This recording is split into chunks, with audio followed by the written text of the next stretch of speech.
दोस्तों, अगर आप अपने पति या अपनी पत्नी से अलग रहना चाहते हैं और वो भी बिना तलाक लिए, तो क्या कोई आप लोगों को ज़बरदस्ती साथ रहने के लिए मजबूर कर सकता है या कर सकती है? तो आपको जानकर हैरानी होगी कि हाँ, कोर्ट ऐसा कर सकती है। नमस्कार दोस्तों, मैं हूँ एडवोकेट पुनीता जोशी और आप देख रहे हैं लॉ फैक्टो।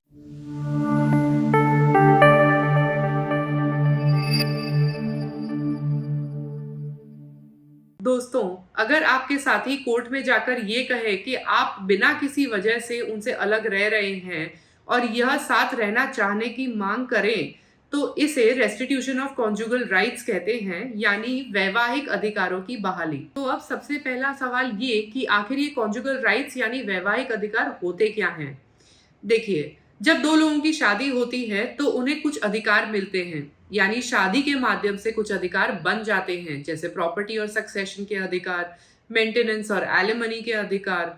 तो ये जो रेस्टिट्यूशन ऑफ कॉन्जुगल राइट्स हैं, ये वैवाहिक अधिकारों के पुनर्स्थापना की बात करती है, यानी इन्हें दोबारा बचाने की बात करती है।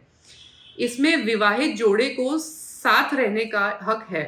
हिंदू मैरिज एक्ट 1955 की धारा 9 और स्पेशल मैरिज एक्ट की धारा 22 इस अधिकार की बात करती है। लेकिन अगर आपके पति या आपकी पत्नी साथ रहने से इनकार करते हैं, तो आप क्या करेंगे? तो इस मामले में मुकदमा दर्ज किया जा सकता है। ऐसी स्थिति में आप मांग कर सकते हैं कि आपके साथी आपके साथ नहीं रह रहे हैं, उन्हें यह निर्देश दिया जाए कि वो आपके साथ रहे, और अगर इस निर्देश का पालन नहीं किया जाता है तो कोड ऑफ सिविल प्रोसीजर के अंतर्गत जबरदस्ती का इस्तेमाल किया जा सकता है, जैसे कि अटैचमेंट ऑफ प्रॉपर्टी यानी संपत्ति की कुर्की। इसका मतलब ये है कि निर्देश का पालन नहीं करने पर एक व्यक्ति की संपत्ति को जमा किया जा सकता है, लेकिन इस निर्देश के खिलाफ भी हाई कोर्ट या सुप्रीम कोर्ट में अपील की जा सकती है। अब यह स्थिति आती कब है? मान लीजिए कि पति या पत्नी में से कोई एक तलाक लेना चाहते हैं, लेकिन दूसरा पक्ष शादी को बचाना चाहता है, तो ऐसे में वह दूसरा पक्ष रेस्टिट्यूशन ऑफ कॉन्जुगल राइट्स यानी वैवाहिक अधिकारों की पुनर्स्थापना की मांग कर सकता है। अब इस प्रावधान की संवैधानिक मान्यता को 2019 में गुजरात नेशनल लॉ यूनिवर्सिटी के छात्रों ने चुनौती दी थी और याचिका पर सुनवाई सुप्रीम कोर्ट में चल रही है।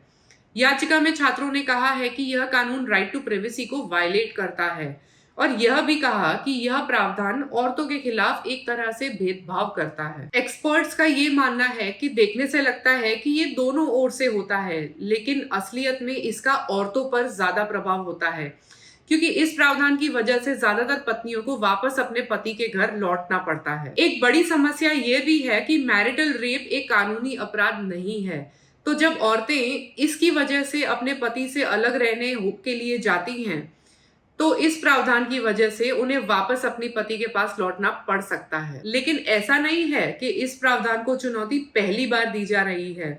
इस तरह की लड़ाई लगभग 100 साल पहले या उससे भी पहले से जारी है और यह भारत की स्वतंत्रता से भी पुरानी है।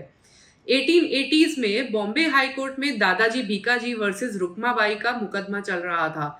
इसमें दादाजी नाम के 19 साल के लड़के की शादी 11 साल की लड़की रुक्माबाई के साथ हुई थी और दोनों कभी साथ नहीं रहे। शादी के 11 साल बाद दादाजी अदालत पहुंचे और उन्होंने रेस्टिट्यूशन ऑफ कॉन्जुगल राइट्स की मांग की।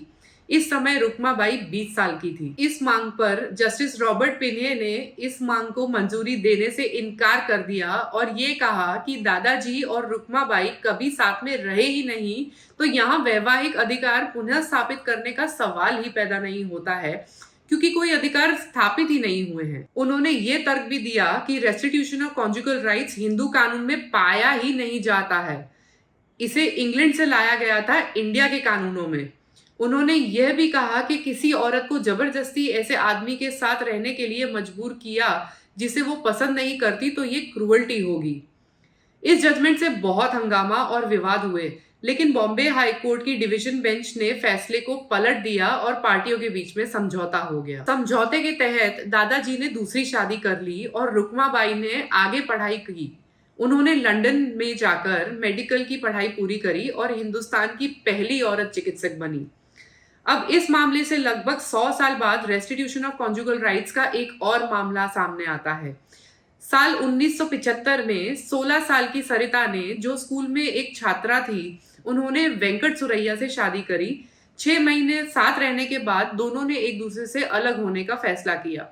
इसके बाद सरिता एक अभिनेत्री बन गई और उसके 5 साल बाद उसके पति को लगा कि दोबारा सरिता के साथ रहना चाहते हैं।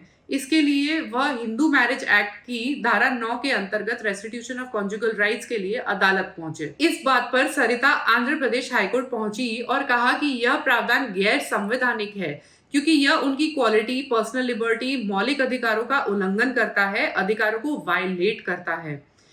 इस पर कोर्ट ने कहा कि यह प्रावधान वाकई में गैर संवैधानिक है और यह विवाहित यौन संबंध बनाने के अधिकार को, जो एक व्यक्ति का एक निजी अधिकार है, उसे राज्य को सौंप देते हैं। और यह भी कहा कि यह प्रावधान एक क्रूर उपाय है और कॉन्स्टिट्यूशन के आर्टिकल 21 में दिए गए अधिकारों का उल्लंघन करता है। अब 2019 की याचिका में केंद्र ने इन प्रावधान का बचाव करते हुए ये बोला है कि रेस्टिट्यूशन ऑफ कॉन्जुगल राइट्स का उपाय शादी का बचाव करता है, शादी को बचाता है।